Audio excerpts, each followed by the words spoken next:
Quando você pensa em futebol europeu, você pensa na Champions League, certo? Mas tem outro torneio na Europa que entrega praticamente tudo que a Champions League também entrega, mas não é tão falado assim e as pessoas acabam não assistindo os jogos. Esse torneio é a Europa League, que é a competição que é um pouco abaixo da Champions League, como se fosse a Sul-Americana de lá, mas é uma competição que é bem mais relevante e de muito mais qualidade do que a Sul-Americana aqui, infelizmente. Então, no vídeo de hoje, eu vou dar 4 motivos para você começar assistir a Europa League ou pelo menos ter mais interesse na competição. O primeiro motivo é a competitividade, já que a Europa League é uma competição muito mais disputada do que a Champions. A Champions ela se proclama, né, por ser os 32 melhores times da Europa ali na competição, mas a gente sabe que normalmente já tem um grupo seleto ali de clubes que realmente vão chegar até a semifinal do torneio ou que tem chances de ganhar a competição, algo que na Europa League, apesar de ter tido uma dominância muito grande do Sevilha nos últimos anos, sempre troca muito os finalistas da competição e também os vencedores. Além disso, nas oitavas de final, 5 de 8 jogos da Europa League foram muito disputados ali do começo ao fim, e a gente teve outros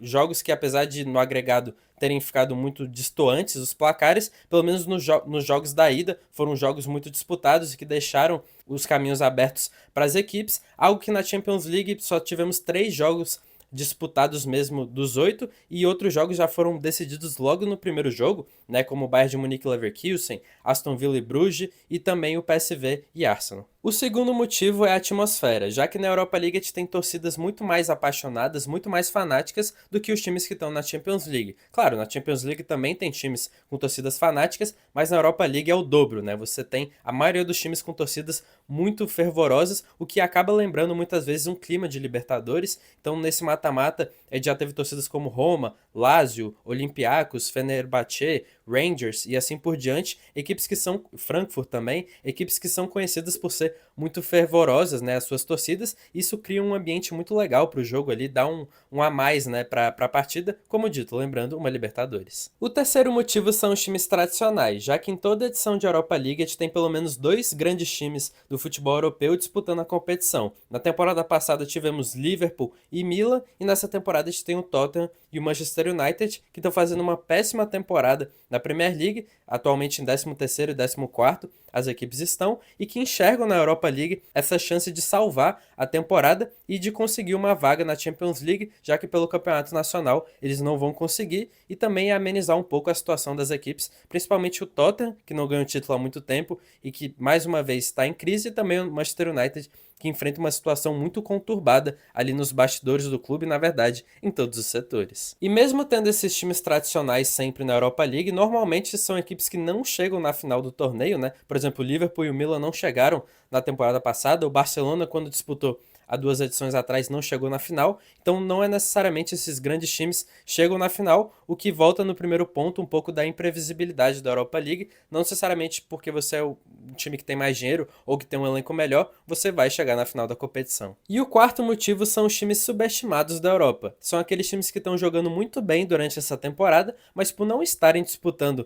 a Champions League, eles estão ali fora do radar para a maioria das pessoas. Por exemplo, a gente tem equipes como o Atlético de Bilbao, que está fazendo uma ótima temporada, tanto na Europa League e no Campeonato Espanhol também, está na quarta colocação, apenas 6 pontos atrás do Atlético de Madrid, e tem um jogador como o Nico Williams, que é titular da seleção espanhola, foi titular da seleção que ganhou a Eurocopa. A gente também tem uma equipe do Frankfurt, que é terceiro colocado na Bundesliga e tem o famoso Mario Götze na equipe. A Lazio, que está ali brigando pela Champions League no Campeonato Italiano e liderou a fase classificatória. Mas pelo menos em toda a temporada a gente tem 2 equipes principais ali da Europa que estão jogando muito bem, mas por não estarem jogando a Champions, elas ficam fora do radar, como nessa temporada o Frankfurt e o Atlético de Bilbao. Na temporada passada o Leverkusen, né, estava disputando a Europa League, fazendo uma campanha invicta na Bundesliga, chegou na final. A Atalanta, que foi a campeã da temporada passada, também fazia uma grande temporada, então toda a temporada tem grandes equipes. Eu não acho que a Europa League é do mesmo nível que a Champions, mas para quem gosta de futebol, a Europa League é um prato cheio. Como dito, tem grandes torcidas, grandes atmosferas,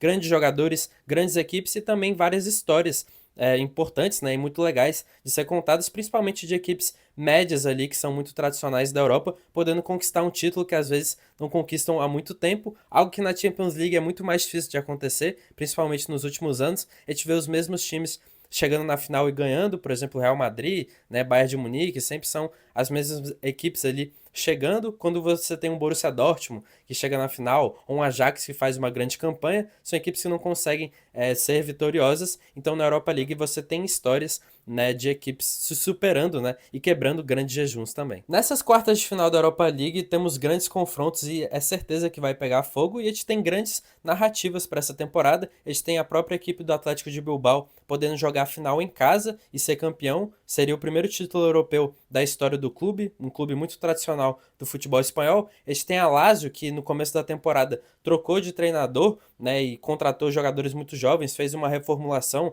né, o seu ídolo, um dos maiores ídolos da história do clube, o Immobile, saiu. A gente teve a saída do Luiz Alberto, então teoricamente era uma temporada de reformulação. A equipe teve a melhor campanha da Europa League e pode chegar na final. A gente tem a equipe do Tottenham, que não ganha o título desde 2008, né, então seria uma seca a ser quebrada. A gente também tem a equipe do Rangers, que recentemente chegou numa final de Europa League, acabou perdendo. É uma equipe que só ganhou um título europeu lá na década de 70 e chegou até falir na última década, teve que ser rebaixado para a última divisão e escalonando as divisões com o tempo, vendo o seu rival Celtic disputando a Champions League e ganhando títulos. E também tem o Lyon, que recentemente também brigou para ser rebaixado ali no campeonato francês. O Lyon que tem como dono também o John Textor, então o John Textor, para muitos botafoguenses, que devem torcer contra, né, porque ele está focando mais as forças no Lyon para tentar esse título da Europa League. Então a gente tem várias histórias, vale muito a pena acompanhar a competição. Então se você gostou do vídeo, deixe seu like e deixe aí nos comentários também o que você acha da Europa League e se você pretende assistir pelo menos essas quartas de final da competição. E também não se esqueça de se inscrever aqui no canal para você não perder mais conteúdos como este. Muito obrigado por assistir o vídeo e até a próxima.